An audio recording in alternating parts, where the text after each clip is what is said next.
శ్రోతలకు నా హృదయపూర్వక నమస్కారములు. మనం చెప్పుకుంటున్నటువంటి శీర్షికలు ఏవైతే ఉన్నాయో ఇవి ఆధ్యాత్మిక చదువు, ఆత్మజ్ఞాన చదువు. అంటే స్వీయ అంటే మన గూర్చిన అంతరంగ శారీరక అంటే అంతరంగ వ్యక్తిత్వ సంపూర్ణ చదువు.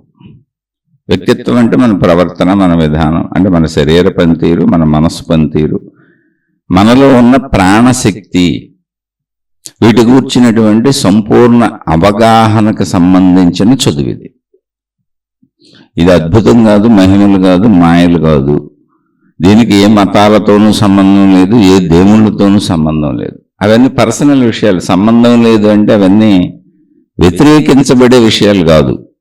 అవన్నీ ఎవరి పర్సనల్ వాళ్ళు జీవితంలో ఎవరికి నచ్చింది వాళ్ళు సెలెక్ట్ చేసుకొని వాళ్ళకి నచ్చినట్టు జీవించవచ్చు. అది దేవుడైనా, అది మతమైనా, అవి బట్టలైనా, తినే పదార్థాలైనా, ఇళ్ళైనా. జీవన విధానం అనేది పర్సనల్ ఛాయిస్. అందులో దేవుడు ఉంటాడు, మతం ఉంటుంది. అలాగే పెళ్ళిళ్ళు కూడా చూడండి, మన పర్సనల్ ఛాయిస్. మనకు నచ్చిన వాళ్ళని పెళ్లి చేసుకుంటాం, అలా మనకు నచ్చిన చదువులు చదువుకుంటాం, మనకు నచ్చిన ఉద్యోగాలు చేసుకుంటాం. జీవించేటప్పుడు మనకు నచ్చిన విధంగా జీవించడానికి అనేక ప్రయత్నాలు చేస్తూ ఉంటాం. జీవించటం అనే ప్రాసెస్ ఇలాగే జరుగుతుంది ఎవరికైనా సరే. అయితే ఈ జీవించే ప్రాసెస్లో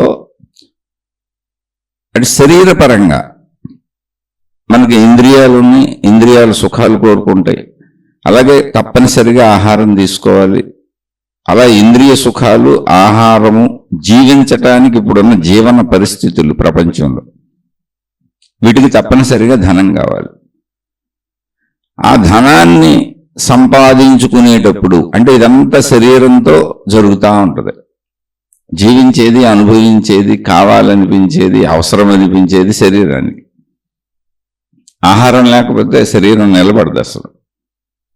కాబట్టి శరీరపరంగా శరీరము నేను అనేది నిజమే, ఇలాగే జీవించాలి. కానీ అలా జీవించేటప్పుడు మన అవసరాల కోసం మన ప్రయత్నాలు ఎలా చేస్తామో ఆ ప్రయత్నాలలో మన అవసరాల కోసం ఇతర మనలాంటి మనుషులను బాధ పెట్టకూడదు. ఇది కామన్ పాయింట్. ఈ కామన్ పాయింట్ని ముందు సహజత్వంగా స్వీకరించి అర్థం చేసుకుని అలా జీవించడానికి ప్రయత్నించాలి. ఆధ్యాత్మిక చదువులో మొట్టమొదటిది. ఇక రెండవది, ఈ శరీరాన్ని నడిపేది మనసు. అంటే మనసు ఎరుకలోకి వచ్చి ఈ శరీరము నేను అన్న భావన మనకు కలగకపోతే శరీరం ఉన్నా కూడా మనం ఏం చేయలేం. అంటే అసలు నేను అనేటువంటి ఈ శరీరం నేను అనేటువంటి భావనను కల్పిస్తున్నది మనసు. శరీర కదలికలన్నింటికీ మూలమై ఉన్నది మనసు. దాన్ని ఆలోచనల రూపంలో మనం నిత్యం అనుభవిస్తున్నాం. మనకు వచ్చిన ఆలోచనల ప్రకారం జీవించే ప్రయత్నం చేస్తున్నాం. కాబట్టి అసలు శరీరము అనేటువంటిది నడవాలి అంటే మనసు అనేది ఉండి నడిపించాలి. మనసు అనేది కేవలము ఆలోచనల సమూహము, జ్ఞాపకాల సమూహము, భావాల సమూహము, భావోద్వేగపు చర్యలేవి. వాటిని ఆ భావాలనే ఆలోచనలు అంటాం, ఆ భావాలనే జ్ఞాపకాలు అంటాం. అన్నీ ఒకటే, పేర్లు రకరకాలు. అంటే నిత్యము జీవితం ఏంటి, అసలు జీవించటం అంటే ఏంటి అంటే జీవించటం శరీరంతో జీవిస్తున్నట్టు కనపడుతున్నా జీవించటం అనేది మనసుతోనే జరుగుతుంది. మనసు లేకపోతే నేను జీవిస్తున్నాననే విషయాన్ని గుర్తించేది లేదు అక్కడ. శరీరం బ్రతికే ఉండొచ్చు. కాబట్టి శరీరమును అన్వయాలతో జీవితం సాగుతుంది. అంటే ఇప్పుడు అలా గమనించినప్పుడు శరీరము కంటే మనసు ఆధిక్యతలో ఉంది. నేను మనసును కూడా, ఇందాక నేను శరీరము కూడా సత్యము, అందులో డౌట్ ఏం లేదు. ఇప్పుడు నేను మనసును కూడా సత్యమేది. కాబట్టి ఆ మనసును జాగ్రత్తగా పెట్టుకోవాలి, మంచి మనసు తయారు చేసుకోవాలి.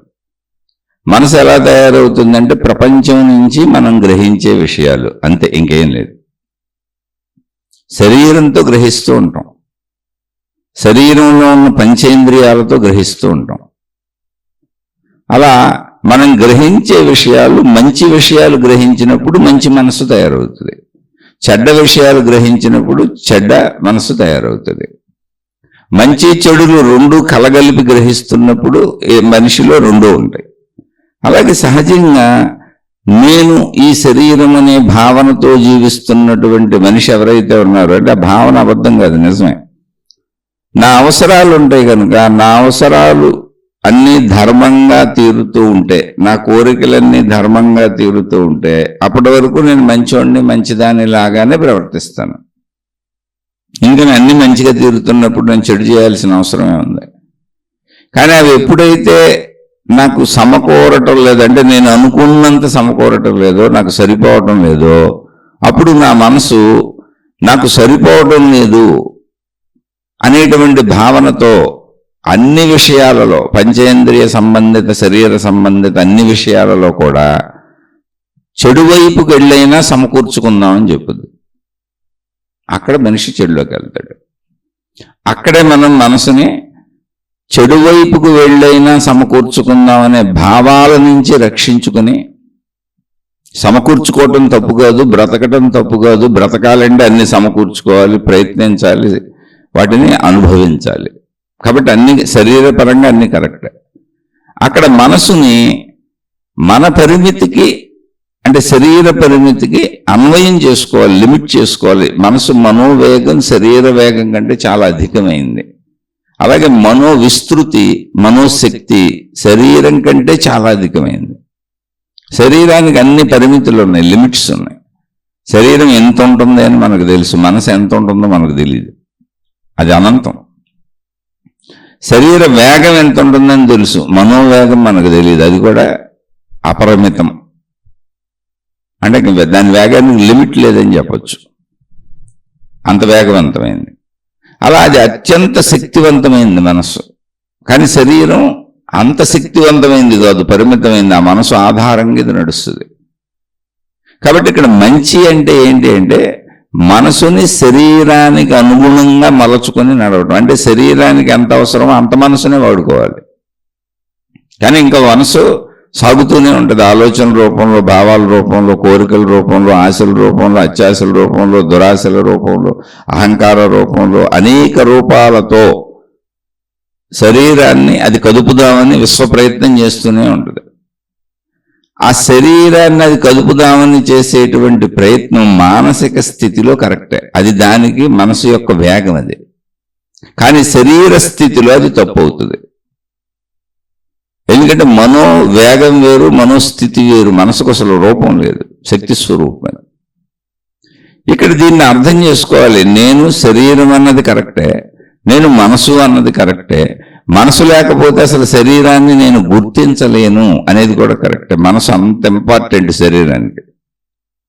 కానీ అది ఎంత ఇంపార్టెంట్ అయినా మనసు అంత ముఖ్యమైనది కనుక అని నేను మనసును పట్టుకొని మనోవేగము, మనో కోరికలు, మనో ఆశలు, ఆ వేగంతో నేను, ఆ ఊహలతో నేను, ఆ భావాలతో నేను, ఆ ఆలోచనతో నేను శరీరాన్ని అన్వయించుకొని సాగాలనుకున్నప్పుడు నేను ఖచ్చితంగా చెడు వైపు ప్రయాణిస్తాను. ఆ చెడు ఇతరులు కావచ్చు, నా కావచ్చు కూడా. ఇప్పుడు ఇతరులకు చెడు చేయటానికి అవకాశం లేని వాళ్ళు ఉంటారు. అలాంటి వాళ్ళకి ఏమవుతుందంటే అది, అంటే ఒకవేళ ఇతరులకు చెడు చేసినా ఇతరులకి చెడు అవ్వచ్చు, మనకి చెడు అవ్వచ్చు ఒకే సమయంలో కూడా. మనకు అది ఒత్తిడి అవుతుంది, స్ట్రెస్ అవుతుంది, డిప్రెషన్ అవుతుంది, అభద్రత అవుతుంది. ఎందుకంటే అంత వేగంగా శరీరం కదిలి అన్నింటినీ పొందలేదు. కానీ మనసులో ఊహలు వచ్చేస్తుంటాయి. నేను అనుకున్నట్టు జరగాలి, నా ఇష్ట ప్రకారం జరగాలి, నా కోరికల ప్రకారం జరగాలి. ఎప్పుడు ఇంతే జీవితం. ఇంకా మనసు ఎప్పుడు శరీరాన్ని తన వేగంలో నడుపుదామని చేస్తుంది. అవి ఆశలు కావచ్చు, భావాలు కావచ్చు, ఆలోచనలు కావచ్చు, కోరికలు కావచ్చు. మనసుని శరీరానికి అన్వయం చేసుకుని ప్రాపంచిక విషయాలలో ధర్మాధర్మాలను తెలుసుకుని, అంటే శరీరపరమైన ప్రాపంచిక జీవితంలో. ఎందుకంటే మనోజీవితం ఎవరికి కనపడదు, అసలు మనోలోకంతో ఎవరికి సంబంధం లేదు. ఇక్కడ మనసు ఎవరికాళ్ళకి శరీరాన్ని నడుపుద్ది అంతే. కానీ మనం జీవించేది ప్రాపంచిక లోకంలో, అంటే శరీరపరమైన లోకం. మనలాంటి శరీరపరమైన మనుషులు ఉన్నారు. సృష్టి అంతా శరీరపరంగానే ఉంటుంది. అందులో రాళ్ళు రప్పలకు ఒక శరీరం ఉండొచ్చు, సముద్రాలకు ఇంకొక నీటి రూప శరీరం ఉండొచ్చు, పంచభూతాలకే ఆయా శరీరాలు ఉండొచ్చు, సృష్టిలో ఉన్న అనేక జీవులకి, చెట్లకి, జంతువులకి రకరకాల శరీరాలు ఉండొచ్చు. కానీ శరీరాలనే ఘన పదార్థాలతో కూడినటువంటి సృష్టిలో మనం ఉన్నాం. దానికి దేశ పరిధి ఉంది, దానికి కాల పరిధి ఉంది, దానికి స్థల పరిధి ఉంది. అన్ని రకాల పరిమితులు శరీర రూపాలకు ఉంటాయి. అందులో ఉన్నాం మనం. కానీ మనసుకు అసలు పరిమితే లేదు. మనసు అత్యున్నతమైనటువంటి భీభత్సమైనటువంటి ఊహల్లో సాగుతూ ఉంటుంది. దానికి అసలు పరిమితి లేదు. ఎక్కడ పరిమితి అనేటువంటి ప్రశ్నే మనసుకు లేదు. అందుకని అయితే అలానే మనసు లేకుండా శరీరం కుదురుతుందా అంటే అసలు కుదరదు. శరీరం నడకే కుదరదు. ఇది అర్థం చేసుకోవాలి మీరు. ఇదే సాధన అంటే. అసలు అత్యున్నతమైనటువంటి సాధన ఏంటంటే శరీర మనస్సులను ఎలా నడుపుకోవాలి, అదే అత్యున్నతమైనటువంటి సాధన. దీనికి మనమే పరిశీలించుకోవాలి. మీరు ఇక్కడ మతాలు, మత సంబంధ దేవుళ్ళు, దేవతలు, ఆ మత సంబంధ ప్రచారాలు, గురువులు, మాతాజీలు, ఇవన్నీ కూడా బాహ్యమైనటువంటి విషయాలు. అది మీ ఇష్టం, మీరు ఎలాగైనా ఉండొచ్చు. ఇప్పుడు బాహ్యమైన విషయాలు అనేకం ఉన్నాయి ప్రపంచంలో. మన శరీరానికి అవసరమైనటువంటి ఆహార పదార్థాలు కోటాను కోట్లు ఉంటాయి. అందులో మనకు దొరికినవి తెచ్చుకుంటాం, ఏవైనా సరే. అలాగే మన శరీరానికి అవసరమైన బట్టలు కోటాను కోట్ల రకాలు ఉంటాయి. అందులో మనకు నచ్చినవి తెచ్చుకుంటాం. అన్నింటినీ అనుభవించడం కుదరదు. అలా శరీర సంబంధిత విషయాలు బయట అనేకం ఉంటాయి. అందులో మనకు నచ్చినవి, మనం తెచ్చుకోగలిగినవి ప్రయత్నించి తెచ్చుకుంటూ ఉంటాం. వస్తువులు, విషయాలు ఏవైనా కావచ్చు. అవన్నీ కోటాను కోట్లే ఉంటాయి. అలాగే మతాలు, దేవుళ్ళు, మార్గాలు, విధానాలు, జ్ఞానము, గ్రంథాలు, ఇవి కూడా కోటాను కోట్లు వచ్చినాయి అంతే. అది నీ ఎంపిక. కానీ ఇక్కడ మనోశరీరాలను కలిపి నడుపుకోవడం అనేటువంటిది జీవితం. ఇది సత్యం, నీ సత్యం ఇది.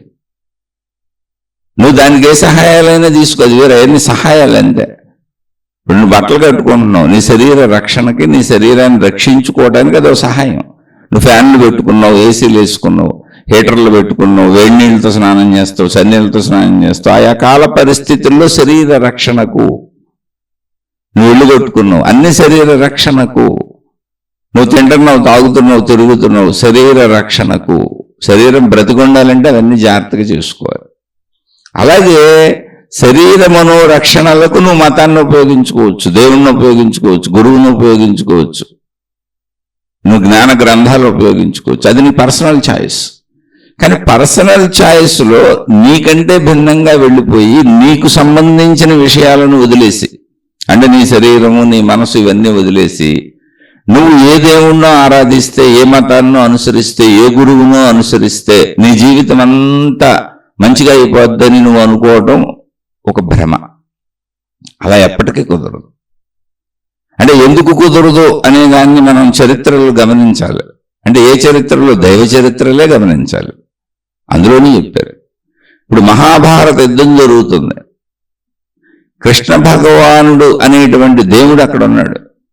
భగవద్గీత అనేటువంటి అద్భుతమైన ఆత్మజ్ఞాన గ్రంథాన్ని బోధించింది ఆయనే. అదే యుద్ధంలో బోధించాడు ఆయన అర్జునుడికి. కానీ యుద్ధాన్ని ఆయన ఆపలేదు. ఆపలేదు అంటే కుదరలేదు. దుర్యోధనుడితో సంధికి కూడా వెళ్ళారు. వాడు బుద్ధి మారటలేదు, యుద్ధం చేయాల్సిందే అంటున్నాడు. ధర్మపరులైనటువంటి పాండవులు మేము యుద్ధం చెయ్యము, పోనీ వదిలేద్దాంలే, వాళ్ళ చేతిలో మేము చనిపోతాం అంటున్నారు. అధర్మపరులైనటువంటి వాళ్ళు ధర్మపరుల్ని చంపేస్తామంటున్నారు. అప్పుడు అంటే చావు పుట్టుకలు సహజమే, కానీ సృష్టి పద్ధతిలో ఉంటాయి చావు పుట్టుకలు. సృష్టికి విధానం ఉంటుంది, ఆ విధానం ప్రకారం మరణం వస్తుంది. కానీ ఇక్కడ ఒక చెడ్డవాడు సృష్టికి సంబంధం లేకుండా మంచి వాళ్ళని చంపుతానంటున్నాడు. అప్పుడు దైవశక్తి ఏం చేయగలదు, ఏం చేయలేదు, ఎలా చేస్తుంది అనే విషయాన్ని మనకు చరిత్రలు చెబుతున్నాయి.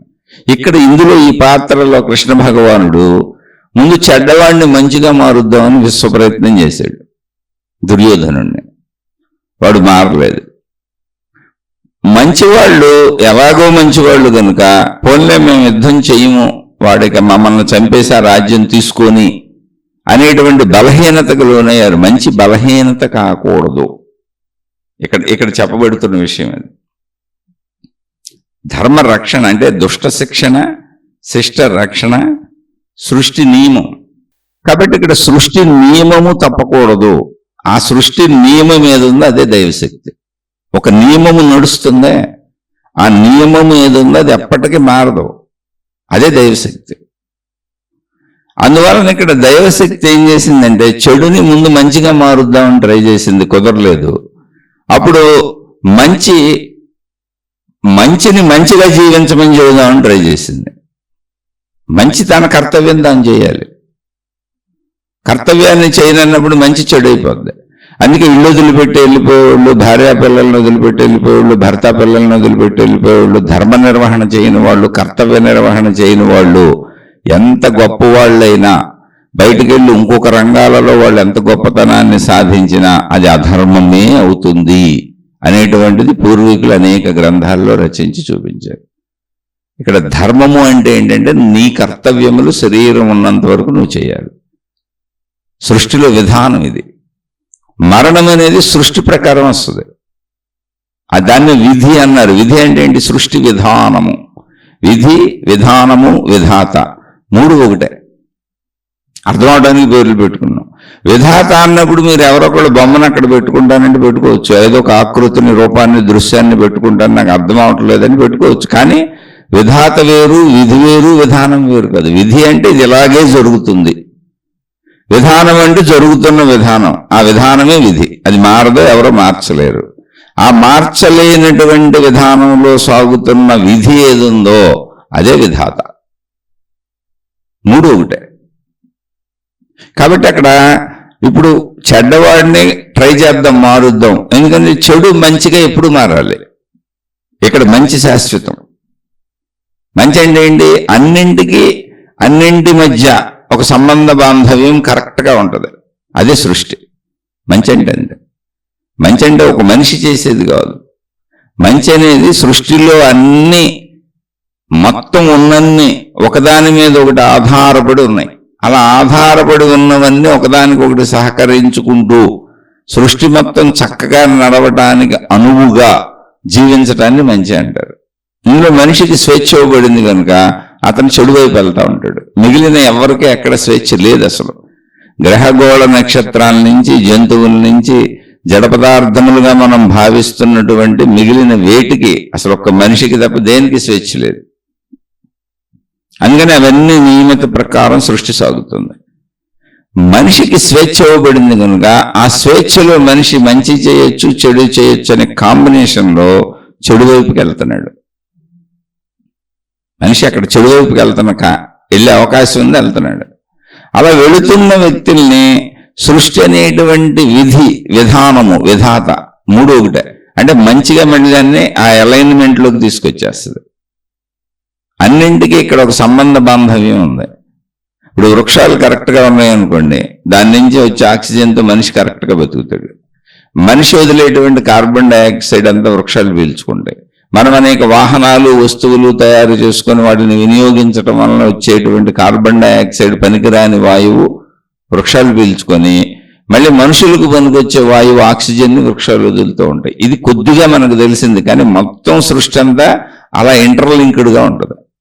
మనం వేరుగా భావించుకుంటున్నాం సృష్టిని. నేను మనిషిని వేరు, చెట్టు వేరు, జంతువు వేరు, పంచభూతాలు వేరు, భూమిని అన్ని వేరు వేరు అని మన భావనే తప్ప మొత్తం లింక్లో ఉంది. ఆ లింక్ అంతా కలిసే ఉంది. సృష్టి అంతా ఏకమే. ఆ ఏకత్వం ఎక్కడ దెబ్బతిన్నా సృష్టిలో ఒక అసమానత ఏర్పడుతుంది. ఆ అసమానత ఎవరో ఒకళ్ళ మీద, సృష్టిలో ఏదో ఒక దాని మీద ప్రభావం చూపుతుంది. ఆ సమానత పేరు ధర్మము, మంచి. అందుకని ఇక్కడ చెడ్డగా వెళ్ళే ఛాన్స్ ఉంది కనుక దుర్యోధనుడు చెడ్డగా వెళ్ళాడు. ఛాన్స్ ఉంది, ఇవ్వబడింది, ఆ స్వేచ్ఛ ఇవ్వబడింది. సరే, దాన్ని సరిచేసేద్దాం అని కృష్ణుడు ప్రయత్నించాడు. అది సరి అవ్వలేదు. అప్పుడు ఏం చేయాలి? అప్పుడే యుద్ధం వచ్చింది. అంటే అది అలా సరే అన్నప్పుడు యుద్ధాలు వస్తాయి ఎక్కడైనా. మన ఇంట్లో తండ్రి కొడుకులకో, తల్లి కూతుళ్ళకో, భార్యాభర్తలకు ఏ సంబంధ బాంధవ్యం మధ్య చిన్న ఘర్షణ, చిన్న అసంతృప్తి వచ్చినా ఆ మంచి అనే అలైన్మెంట్ వాళ్ళిద్దరి మధ్య తప్పింది. వాళ్ళు తప్పించుకుంటున్నారు దాన్ని. అదేంటి? బాధ్యతలు తప్పించుకోవటం. అది ఆ బాధ్యతలు తప్పించుకున్న చోట ఆ ఘర్షణ వస్తుంది. ఎవరు తప్పించారో ఎత్తుక్కొని వాళ్లే మార్చుకోవాలి దాన్ని. నువ్వంటే నువ్వు అన్నప్పుడు ఘర్షణ వస్తుంది, యుద్ధం వస్తుంది. ఆ వివేకాన్ని నేర్పేది ఆధ్యాత్మికత. అందుకని ఆధ్యాత్మికత వ్యక్తిగతం, ఇండివిజువాలిటీ. దానికి మహాత్ములు అనేక మంది మేము ఇలా మారాము నాయన, ఇలా జరుగుతుంది నాయన ప్రపంచంలో, మేము ఇలా ఇవన్నీ తెలుసుకుని చక్కటి దారిలో నడిచాము నాయన, మేము ఆ తత్వాన్ని తెలుసుకున్నాము నాయన, శరీరం నేను మనసు నేను అనేటువంటి తత్వాన్ని తెలుసుకొని శరీరాన్ని మనసుని సరిగ్గా నడుపుకొని మేము మా ప్రాణశక్తి ఎరుకను పొందాము, మేము జీవన్ముక్తులము. కాబట్టి మీరు కూడా అలా జీవన్ముక్తులయ్యి నేను శక్తిని అనేటువంటి శాశ్వత తత్వాన్ని చేరుకోండి, అలా చేరుకోవటానికి శరీర మనస్సులను వినియోగించుకోండి అని అనేక మతాలలో అనేక విధానములుగా మనకు ఎవరు ఏ విధానాల్లో సాగారో దాన్ని అందించారు. ఇక్కడ మహాభారతం అనేది వేదవ్యాస మహర్షి రచించినటువంటిది. ఆయన తనకు తెలిసిన దాన్ని రచించారు. ఇలా ఉంటుంది సృష్టి విధానం, విధి ఎలా ఉంటుంది, విధానం ఎలా ఉంటుంది, విధాత ఎలా ఉంటాడు, పద్ధతులు ఎలా ఉంటాయి, మనుషులు ఎలా ఉంటారు, చెడు ఎలా ఉంటుంది, మంచి ఎలా ఉంటుంది, చెడుకి శిక్షణ ఎలా ఉంటుంది, మంచికి రక్షణ ఎలా ఉంటుంది. అక్కడే మనం గమనిస్తే చెడుని ముందు మంచిగా మార్చే ప్రయత్నం జరుగుద్ది సృష్టిలో. ఇప్పుడు అలా మారకపోతే ఏమవుతుంది అంటే ఇదిగో యుద్ధం వచ్చింది అని చెప్పారు. యుద్ధాలన్నీ ఇంతేం చెప్పాక ఇందాక మనం అనుకున్నాం, మన ఇంట్లో జరిగే చిన్న ఘర్షణ అయినా చిన్న అసంతృప్తి అయినా ఎవరో ఒకళ్ళు ఆ మంచిని పాడు చేశారు, అక్కడ మంచిగా ప్రవర్తించలేదు. మంచి అనేది కనెక్టివిటీ, మొత్తం సృష్టికి, మనిషికి మనిషికి, మనిషికి జంతువుకి, మనిషికి చెట్టుకి, అలా సృష్టి మొత్తానికి ఒక కనెక్టివిటీ. అది ప్రస్తుతం మనకు అర్థం కాకపోవచ్చు, కనీసం మనుషులతో కనెక్టివిటీతో ఉండు మంచి. అది కాదండి ఏం జరుగుతుంది అంటే యుద్ధాలు వస్తాయి, యుద్ధంలో చెడు నశిస్తుంది. అందుకే దుష్ట శిక్షణ శిష్ట రక్షణ అనే ఒక సిస్టమ్ ఇక్కడ ఉందని చెప్పారు. అది సిస్టమ్, అది ఒక్క మనిషిగా ఉంది, మిగిలిన దేనికి ఉండదు. ప్రపంచంలో సృష్టిలో దేనికి లేదు, ఎందుకంటే అన్ని అలైన్మెంట్లోనే ఉన్నాయి, కరెక్ట్గా ఉన్నాయి, సృష్టి విధానంలో నడుస్తున్నాయి. అన్నిటికీ నిర్ధారించిన పద్ధతి ఏది ఉందో అన్ని కరెక్ట్గా అలాగే నడుస్తున్నాయి. అందుకే సూర్య వెలుగు వస్తుంది వెళ్తుంది, మనం చక్కగా బతుకుతున్నాం. ఋతువులు మార్పులు, మనకు అవసరమైన ప్రాణవాయువు దొరుకుతూ ఉంటుంది. పంచభూతాత్మకంగా సృష్టిపరంగా మనకు అన్ని చక్కగానే ఉన్నాయి. మనని మనం మన బుద్ధులతో గుణాలతో పాటు చేసుకుంటున్నాం. ఇక్కడ ఎప్పుడైతే దుర్యోధనుడు అనే చెడుకు ఒక పేరు ఆ మహాభారతంలో అంతే. అది ఎవరు రాశారు? వేదవ్యాస మహర్షి అనేటువంటి ఒక మహానుభావుడు తాను తన సంపూర్ణత్వాన్ని తెలుసుకొని జీవన్ముక్తుడై నేను అనంత ఆత్మస్వరూపుడునన్న ఎరుకను పొంది మానవాళి ఆ ఎరుకను పొందే ప్రయాణంలో మానవాళి ప్రపంచంలో ఎన్ని ఎదుర్కొంటారు అనే విషయాన్ని చెప్పడానికి రాసిన ఒక గ్రంథం ఇది. ఆయన ఎన్నో గ్రంథాలు రాశారు, ఒక గ్రంథం పేరు ఇది. అలా అన్ని మతాలలో మనకు ముందు నడిచినటువంటి ముందు తరాల మనుషులు వాళ్ళు పొందినటువంటి ఈ జ్ఞానాన్ని మనకు అందించే ప్రయత్నం చేశారు. ఆ ప్రయత్నాన్నే మతాలు, మార్గాలు, దేవుళ్ళు, విధానాలుగా మనం అనుసరిస్తున్నాం. అనుసరించేటప్పుడు ఏం చేయాలి? దాన్ని ఆచరించాలి అక్కడ నేర్చుకొని. అంతే తప్ప మన ఆచరణ వదిలేసి మన మార్చుకోవటం వదిలేసి నేను ఆ మతానికి అంకితం, ఆ దేవుడికి అంకితం, ఆ దేవతకి అంకితం, ఆ జ్ఞాన గ్రంథానికి అంకితం, దాన్ని ప్రపంచానికి అందరికీ చెబుతాను, మీరు ఆచరించండి అని చెబుతాను, నేను ఆచరించను, నేను మారను, దైవత్వం వేరు, భక్తి వేరు, మతం వేరు, నా పర్సనల్ జీవితం వేరు అనుకున్నప్పుడు అసలు దానివల్ల నీకు ఉపయోగం లేకపోతే ఇంకా నువ్వు పాడైపోతావు, దురుపయోగం అయిపోద్ది. అందుకని అది కరెక్ట్గా తెలుసుకోండి అని చెబుతున్నా. అవన్నీ కూడా నీకోసం ఉన్నాయి అంతే. నీకోసం అంటే నీ అలైన్మెంట్, నీ మనసుకి శరీరానికి ప్రపంచంలో నువ్వు బ్రతికే తీరులో నిన్ను నువ్వు సరిగా ఉంచుకోవడానికి. ఆ మంచి అనేది సృష్టితో నీకు ఉండేటువంటి ఒక అనుబంధం, అంటే సృష్టి మొత్తం వ్యాపించి ఉన్నటువంటి ఒక అలైన్మెంట్, అన్నింటి మధ్య ఒక అలైన్మెంట్ ఉంది, ఒక అనుబంధం ఉంది, ఒక అటాచ్మెంట్ ఉంది, అదే మంచి. నువ్వు కరెక్ట్గా అందులో నడవాలి. అది తెలియచెవటానికి ఇవన్నీ వచ్చినాయి, మతాలు, గ్రంథాలు, గురువులు. ఆ గ్రంథాలు ఏదో పాతయి, ఇప్పుడు గురువులు అట్ని చెబుతూ ఉంటారు అంతే. లేదా అప్పుడు చెప్పిన వాళ్ళని గురువులని ఆరాధిస్తాం. కానీ ఇక్కడ వాళ్ళని గౌరవించడం, ఆరాధించడమే తప్ప నువ్వు ఈ మంచి అనే ఆ కాన్సెప్ట్ తెలుసుకొని చెడును పోగొట్టుకొని నీ చుట్టూ ఉన్న మనుషులతో, నీ చుట్టూ ఉన్న సృష్టితో ఒక అలైన్మెంట్లోకి, ఒక అటాచ్మెంట్లోకి వచ్చి ఆ మంచి అనేటువంటి దాన్ని అలా ప్రవహించనివ్వాలి. నీ ద్వారా కూడా అది ప్రవహించుకుంటూ వెళ్ళిపోద్ది. ఆ ప్రవాహ దిశని, ఆ మంచి అనే ప్రవాహ దిశని, ధర్మం అనే ప్రవాహ దిశని, అదే విధి, విధానము, పద్ధతి, సృష్టి మొత్తం అలా కమ్యూనికేట్ అయి నడుస్తూ ఉంటుంది. అది అలా నడిచేదానికి ఎక్కడో చెడుతో ఒక విఘాతం చేస్తాం, మన వైపు నుంచి ముందుకు వెళ్ళనివ్వం, మంచిని ప్రసరింపనివ్వం. అప్పుడు ముందు మన మంచిగా మారుద్దామని ట్రై చేస్తారు. సృష్టిలో జరిగే విధానం అంతే, అది దేవుడు కావచ్చు, దేవత కావచ్చు, సృష్టి కావచ్చు. అందుకే మనకు వచ్చే కష్ట నష్టాలు, బాధలు, కన్నీళ్లు, ఇబ్బందులు, కర్మఫలములు శిక్షలుగా రావటం, ఎవరు చేసిన కర్మ వారు అనుభవించక తప్పదని చెప్పటం ఏంటంటే, మంచి పనులు చేసిన వాళ్ళందరికీ వచ్చే మంచి సృష్టి అలైన్మెంట్లో వెళ్ళిపోతుంది, అటాచ్మెంట్లో వెళ్ళిపోతుంది, ఆ విధానంలో సాగిపోతుంది. అంటే హైవే రోడ్డు మీద వెళ్ళిపోయినట్టే, ఎక్కడ అడ్డంకులు. కానీ చెడు పనుల వలన జరుగుతున్న చెడు ఏది ఉందో అది అడ్డంకులు క్రియేట్ చేస్తుంది. అది హైవే రోడ్డు మీద వెళ్తున్నట్టు వెళ్ళనివ్వట్లా, ట్రాఫిక్ జామ్ అయినట్టుగా మనుషుల్ని ఆపేస్తుంది ఎక్కడికి పెడితే అక్కడ. చెడు అంతా ట్రాఫిక్ జామ్లు. ఇప్పుడు దీన్ని క్లియర్ చేయాలంటే ఏం చేయాలి అంటే, నువ్వు మంచి వైపు రావాలి కనుక ముందు ఇక్కడ కృష్ణ భగవానుడు దుర్యోధనుడు దగ్గరికి దూతగా వెళ్ళి జరగబోయేదని చెప్పాడు ఆయన. మొత్తం జరగబోయేదంతా చెప్పేశారు అక్కడ ఆయన. నువ్వు మారితే మంచిదే, లేకపోతే యుద్ధం జరిగితే ఎలా ఉంటుంది అని. అతను వినలేదు. అలాగే సృష్టి నువ్వు చెడు చేస్తున్నంత కాలం నీకు చెడే వస్తుంది అని కర్మఫలాలను మనకిచ్చి చెబుతుంది. ఆ సృష్టి అక్కడ కృష్ణ భగవానుడు. ఆ కృష్ణ భగవానుడే ఇక్కడ సృష్టి విధి, విధానం, విధాత. అక్కడ పేరు పెట్టుకున్న మనకు అర్థం అవడానికి ఒక రూపం ఉంది అక్కడ. అలా అన్ని మతాల్లోనూ ఉంది. అది అర్థం చేసుకోవాలి ఇక్కడ మనం. అందుకని మన జీవితంలోకి వచ్చేటువంటి కష్టాలు వస్తున్నాయి, నష్టాలు వస్తున్నాయి, బాధలు వస్తున్నాయి, కన్నీళ్ళు వస్తున్నాయి, ఇబ్బందులు వస్తున్నాయి అంటే మనం మంచిగా జీవించడం అనేటువంటి ఆ అలైన్మెంట్ని, ఆ అటాచ్మెంట్ని, సృష్టికి మొత్తం సంబంధ బాంధవ్యాన్ని, సృష్టి మొత్తం కలిసి ఉన్న తీరుని అక్కడ దెబ్బ కొడుతున్నామని చూడాలి, లేకపోతే రావు. అది గమనించుకోవాలి. అదే కర్మ సిద్ధాంతం. అప్పుడు మారకపోతే, ఎంత చెప్పినా మారకపోతే ఏమవుద్ది? అప్పుడు మంచోళ్ళు అయినటువంటి వాళ్ళు భరించడం నేర్చుకుంటారు, ఓర్చుకోవడం నేర్చుకుంటారు. అలాంటి వాళ్ళే మంచోళ్ళు అంటారు. మంచిగా జీవించాళ్ళు సృష్టి యొక్క నడకని ఇబ్బంది పెట్టరండి. మన పక్క మనుషులు కావచ్చు, మన పక్క ఎవరైనా కావచ్చు. సృష్టి నడక అంటే ఏంటి? చుట్టూ ఉన్నవాళ్ళే అంతే, మొత్తం కలిపితే సృష్టి.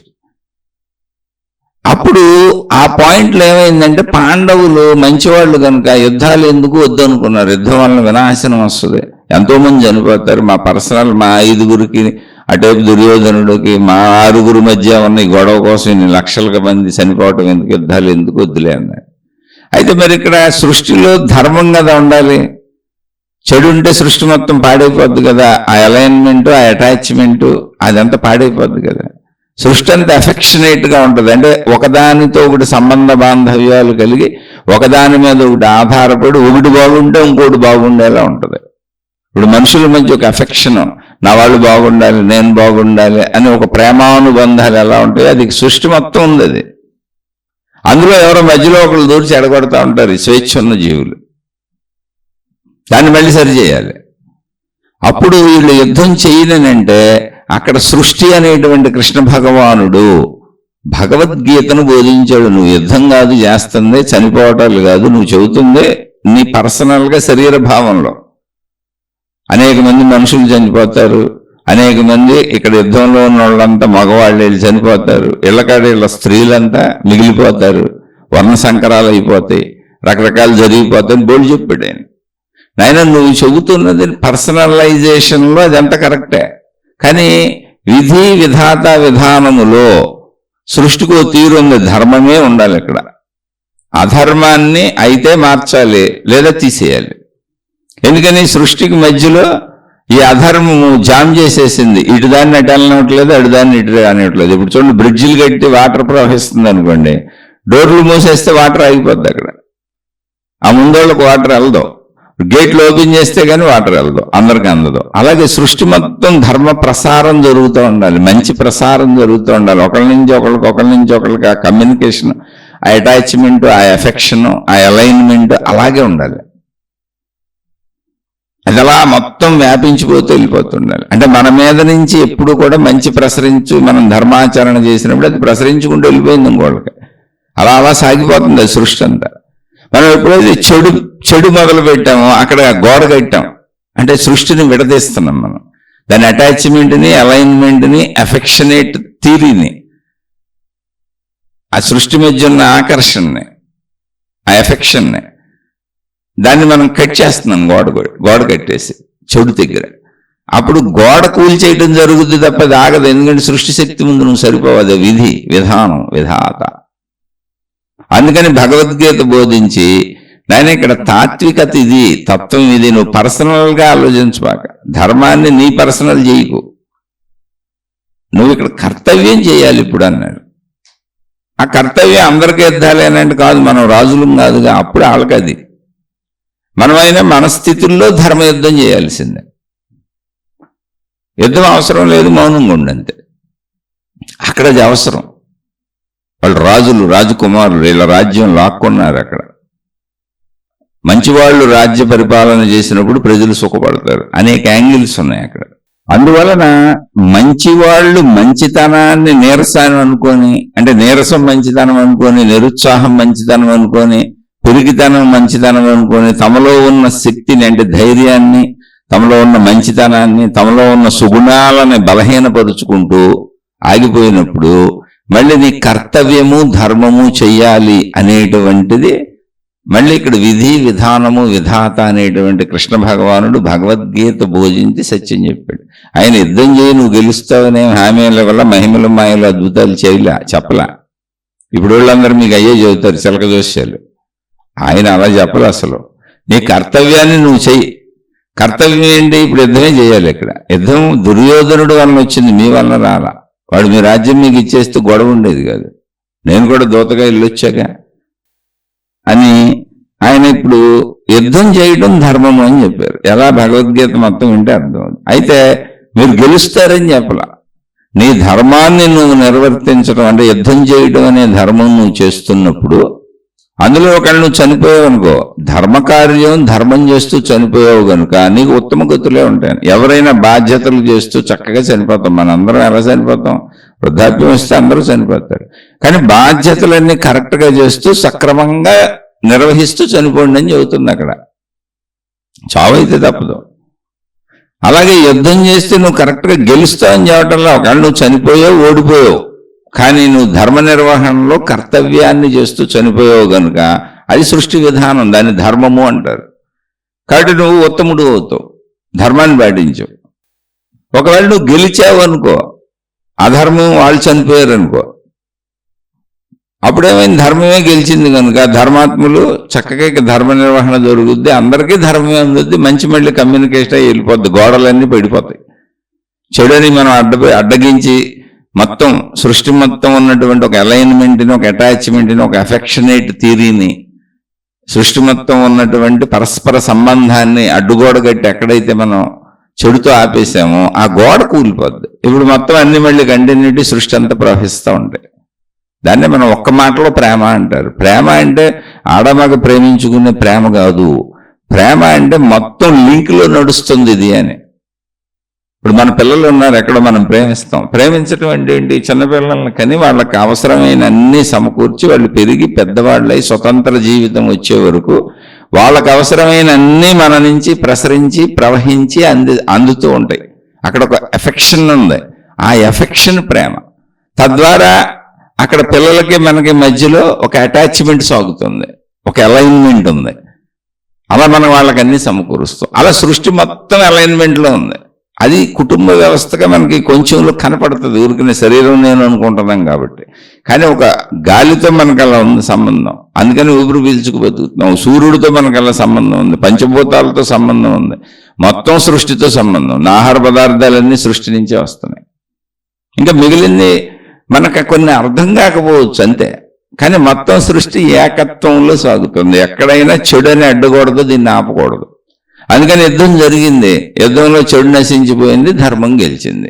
కానీ ధర్మం గెలుస్తుంది యుద్ధం చేయమని ఎప్పుడు కూడా నీకు చెప్పి భూత భవిష్యత్ వర్తమాన కాలాలు చెప్పేది, చిలక జోస్యాలు చెప్పేది ఉండదు అనటానికి కృష్ణుడు మహాభారతమే సాక్ష్యం. ఆయన నువ్వు గెలుస్తావని అసలు చెప్పలే. పైగా నీ తరపు నేను యుద్ధం చేస్తానని కూడా చెప్పలే ఆయన. సృష్టి నడక అనేది భగవంతుడి మీదే నడుస్తుంది. ఆ విశ్వశక్తి, సృష్టి శక్తి, దైవశక్తి, దాన్ని ఏ పేరుతో అని పిలువు, దేవుడు అని పిలువు, దేవత అని పిలువు, నీ మతంలో నీ ఇష్టం, నీ భావనలో నీ ఇష్టం. కానీ ఆ శక్తి మీదే, సృష్టి శక్తి మీదే అది సాగుతుంది అనడానికి ఆ సృష్టి శక్తి అక్కడ కృష్ణుడుగా రథం తోలిపెట్టాడు. అంటే ఏంటి? నడకంతా అక్కడే సాగుతుందని, నడకంతా సృష్టి శక్తితో సాగుతుందని ఒక సింబాలిజం అది. దాన్ని అలా అర్థం చేసుకోవాలి మనం. అందుకని మనం ఇప్పుడు కరెక్ట్గా ఉండాలి. అందుకని మీరు ఖచ్చితంగా మంచిని తీసుకోవాల్సింది. మంచిని తీసుకోకపోతే మీ జీవితంలో మనకు వచ్చేటువంటి శిక్షలన్నీ, చెడులన్నీ కూడా అవే. శిక్షలు ఏంటంటే, శిక్షణ ఇస్తానే నువ్వు మంచిని తప్పావు, మళ్ళీ మంచిలోకి వెళ్ళిపోయాను. అలాగే మంచిలో సాగుతున్నప్పుడు మరి చెడ్డోళ్ళు ఎవరొకళ్ళ మీద దాడి చేసి వాళ్ళని ఇబ్బంది పెడితేనే చెడు అవుద్ది. ఇప్పుడు దుర్యోధనుడు పాండవులను ఇబ్బంది పెట్టకపోతే చెడు అనేది లేదుగా అసలు అక్కడ. అప్పుడు మరి పాండవులకి ఏమైంది? రక్షణ. అంటే చెడుకి శిక్షణ ఉంది, మంచికి రక్షణ ఉంది. ఎందుకంటే చెడు మంచినే పాడు చేస్తూ ఉంటుంది, మంచిని ఇబ్బంది పెడతా ఉంటుంది. కనుక చెడు చేయాలంటే అక్కడ ఇంకొకళ్ళు ఉండాలి. కాబట్టి చెడు ఎప్పుడూ శిక్షింపబడుతూ ఉంటుంది. అదే మానవ జాతికి ఉన్నటువంటి అన్ని రకాల సమస్యలు, ఆర్థిక సమస్యలు కావచ్చు, అనారోగ్య సమస్యలు కావచ్చు, సామాజిక సమస్యలు కావచ్చు, కుటుంబిక సమస్యలు కావచ్చు, మానసిక సమస్యలు కావచ్చు, శిక్షలుగా నువ్వు అనుభవించేటువంటి దుఃఖభావాలన్నీ, దుఃఖాలన్నీ, బాధలన్నీ ఎక్కడో నువ్వు ఈ సృష్టితో అలైన్మెంట్ తప్పావు, అటాచ్మెంట్ తప్పావు, ఎఫెక్షనేటిజం అనే దాన్ని తప్పావు. దాన్ని ఎక్కడ పాడు చేస్తున్నావు, నువ్వు చెడులోకి వచ్చావు, దాన్ని సరి చేసుకో అని చెబుతుంది అంతే. కానీ మనం డాక్టర్ దగ్గరికి వెళ్ళి వైద్యం చేయించుకొని మందులు వాడుకొని జబ్బును సరి చేసుకుందామని ప్రయత్నం చేస్తుంటాం. అలాగే అనేక రీతులలో వేరే సమస్యలను పరిష్కరించుకుందామని తిరుగుతూ ఉంటాం. అలా పరిష్కారాలు దొరికితే మా దేవుడి దగ్గరికి రండి, మా మతం దగ్గరికి రండి, మా గురువు దగ్గరికి రండి, మహిమలు మాయలు అద్భుతాలు ఉన్నాయి, ఇవన్నీ జరిగిపోతాయని కొంతమంది దుకాణాలు ఓపెన్ చేసి కూర్చున్నారు. ఏది జరగదు. ఆ దుకాణాలు ఓపెన్ చేసిన వాళ్ళు కూడా వెళ్ళిపోతారు. ఎందుకంటే మరణం తప్పదు, జాతస్య మరణం ధ్రువం. కాబట్టి నువ్వు మంచిలోకి రా. అలాంటి డాక్టర్ దగ్గరికి వెళ్ళి వైద్యాలు చేయించుకోవద్దు, అలాంటి అసలు చవట్లనేది సృష్టి తీరేది ఉందో అలాగే వెళ్ళండి. కానీ అక్కడ మీరు గుర్తుంచుకోవలసిన విషయం, మీరు చెడులోంచి మంచిలోకి రావాలి. అందుకు ఆధ్యాత్మికత. అది వ్యక్తిగతము. ఆ వ్యక్తిగత మార్పు కోసం, ఆధ్యాత్మికత కోసం మీరు కావాలంటే మతాల గురువులు సహాయాలు తీసుకోవచ్చు, దేవుళ్ళ సహాయాలు తీసుకోవచ్చు, అంతే. కానీ ఆచరణ మీద. అందుకే ఆధ్యాత్మికత వ్యక్తిగతం. ఆధ్యాత్మికత అంటే మతం కాదు, ఆధ్యాత్మికత అంటే దేవుడు కాదు, ఆధ్యాత్మికత అంటే భక్తి కాదు. ఆధ్యాత్మికత అంటే అక్కడ మీకు గురువులు, మహాత్ములు ఆ మార్గంలో వెళ్ళటం, ఆ డ్రెస్సులు వేసుకోవటం, ఆ విధానాలు, ఆచార సాంప్రదాయాలు పాటించటం, అవి కాదు. ఆధ్యాత్మికత అంటే మీ అంతర్లీనంగా ఉన్న చెడుని మంచిగా మార్చుకున్నప్పుడు సృష్టితో మీరు అలైన్ అవుతారు, సృష్టితో మీరు అటాచ్ అవుతారు, సృష్టితో మీరు అఫెక్షనేట్గా సాగుతారు.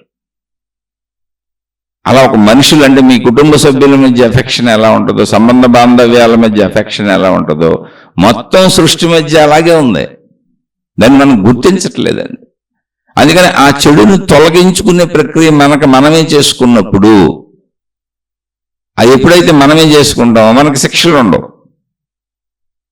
మనం మంచోళ్ళమైనప్పుడు ఎవరైనా మనకి చెడు చేయబోతే మనకు రక్షణ ఉంటుంది. అది సృష్టి తీరి మారదు. మీకు తాత్కాలికంగా అది మీరు కనపడవచ్చు, కనపడకపోవచ్చు, ఇంకా రక్షణ రాలేదేంటని మీరు ఎదురు చూస్తూ ఉండొచ్చు. ఇప్పుడు మహాభారత యుద్ధం జరిగి మొత్తం స్టోరీ ముగియటానికి ముందాళ్ళు వనవాసానికి వెళ్ళి వచ్చారు.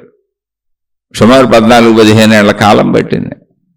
అందుకని కాల పరిమితి మీరు లెక్కకూడదు. ఇప్పుడు జరుగుద్దా, కాసేపాకు జరుగుద్దా, ఎల్లుండి జరుగుద్దా, లేదా మహాభారతం 15 ఏళ్ళు అన్నారు కాబట్టి 15 ఏళ్ల తర్వాత జరుగుద్దా, అలా కాదు అసలు.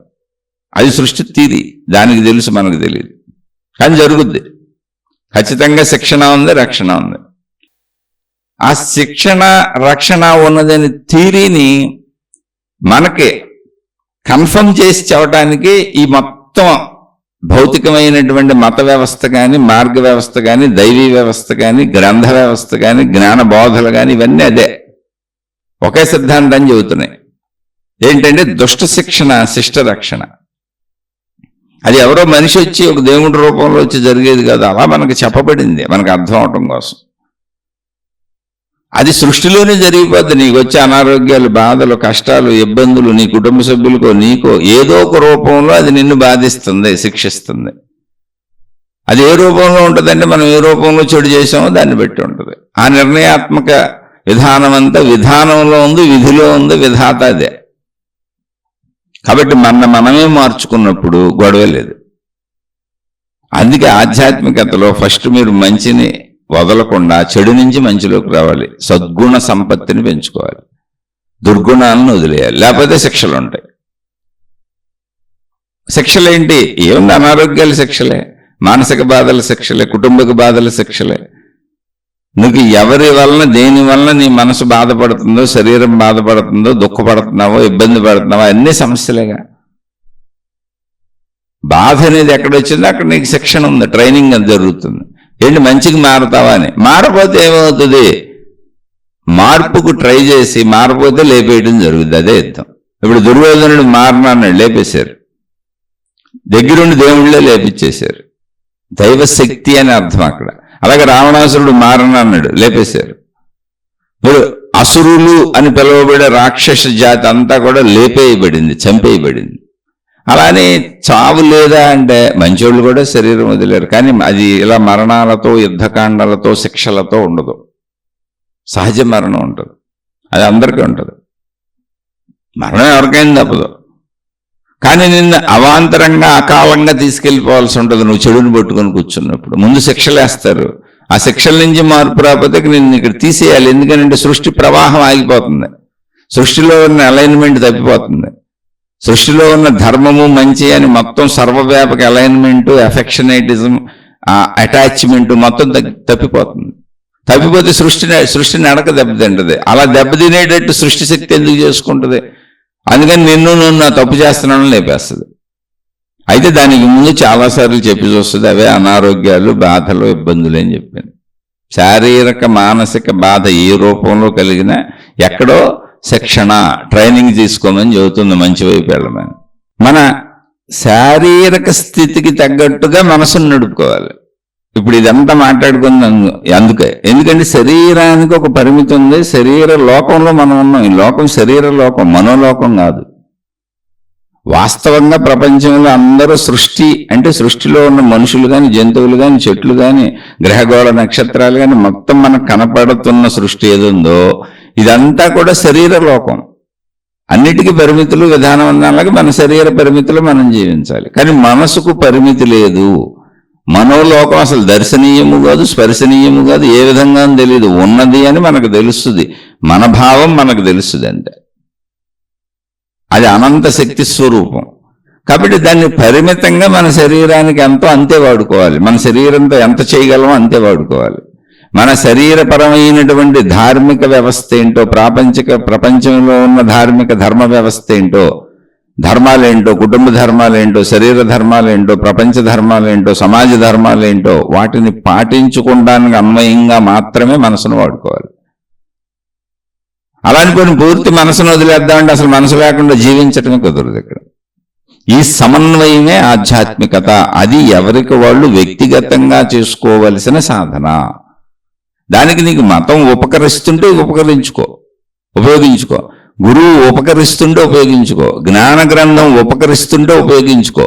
కానీ ఉపకరిస్తుందో లేదో చూసుకో. నిన్ను అసలు ఇవన్నీ వదిలేసి నీలో ఉన్న చెడుని పోగొట్టుకొని నువ్వు మంచిగా జీవించకుండా నువ్వు నీ మనసుని శరీరపరమైనటువంటి అన్వయంతో సాధనలు చేసుకొని శరీర పరిమితిలో నడుపుకోకుండా ఆ విజ్ఞానాన్ని, ఆ జ్ఞానాన్ని నీకు అందించకుండా నిన్ను అసలు నీ శరీరం వదిలేసి, నీ మనసు వదిలేసి నువ్వు ఇంకో ధ్యాసలోకి వెళ్ళిపోయి ఓ దేవుడని, ఒక దేవతని, లేదా ఒక మతమని, ఒక మత ప్రచారం అని, ఒక గురువు అని నీ శరీరాన్ని ఆ వైపు వినియోగించేలా సాగేవనుకో, అక్కడేదో నీకు అద్భుతమైన మోక్షం వచ్చేస్తుందని, మహిమలు జరుగుతాయని, మాయలు జరుగుతాయని అలా శరీరాన్ని అటువైపు లాక్కెళ్ళేలా చేస్తారు చాలామంది. అది చాలా ప్రమాదకరమైనటువంటి చర్య ప్రపంచానికి.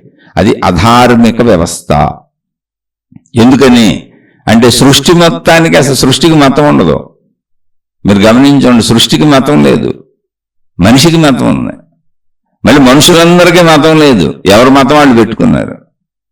సృష్టి మొత్తానికి ఎక్కడ ఎవరికి దేవుడు లేదు, దేవత లేదు, విధానం లేదు, మనిషి పెట్టుకున్నాడు. మళ్ళీ అందరికీ ఒక దేవుడు కాదు, ఎవరి దేవుడు వాళ్ళకి, ఎవరి విధానం వాళ్ళకి, ఎవరి ఆచారం వాళ్ళకి, ఎవరి సాంప్రదాయం వాళ్ళకి. అసలు సృష్టికి ఎక్కడా లేదు. చెట్లు ఉన్నాయి, వాటి పద్ధతిలో జీవించుకుంటూ వెళ్ళిపోతున్నాయి. మొత్తం వృక్ష జాతి. జంతువులు ఉన్నాయి, ఏ జంతువు ఏ శరీర నిర్మాణంలో ఎలా ఉందో దాని ప్రకారం వెళ్ళిపోతుంది. ఒక్క మనిషి అసలు భూమి మీద సృష్టిలో, యూనివర్స్లో లెక్కించటానికి వీలు లేనన్ని అసంఖ్యాకమైన జడ జీవ చైతన్య పదార్థములు ఉన్నాయి. అంటే జడాన్ని మనం పేర్లు పెట్టుకున్నాం అనుకోండి, అర్థం అవడానికి చెబుతున్నా. అందులో ఒక్క మనిషి ఇంత గందరగోళం సృష్టించుకుంటున్నాడు.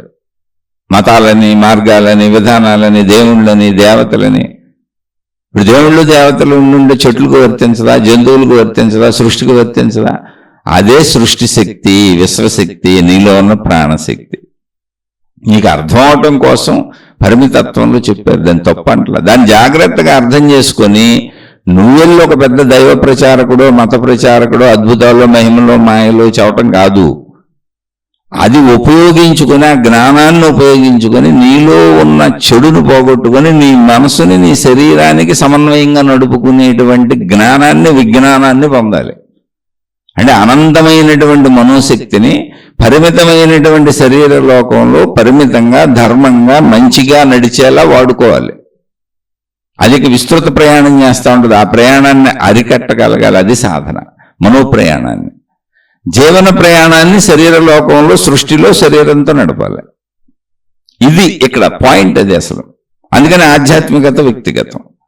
నేను పరుగులెత్తించేది నీ స్వీయ మనసే కనుక అలా పరుగులెత్తించడానికి కారణం దానిలో చెడు కాదు, దానిలో ఘనత్వము లేదు. అది అపరిమితమైన అనంతమైనటువంటి శక్తితత్వం. అది.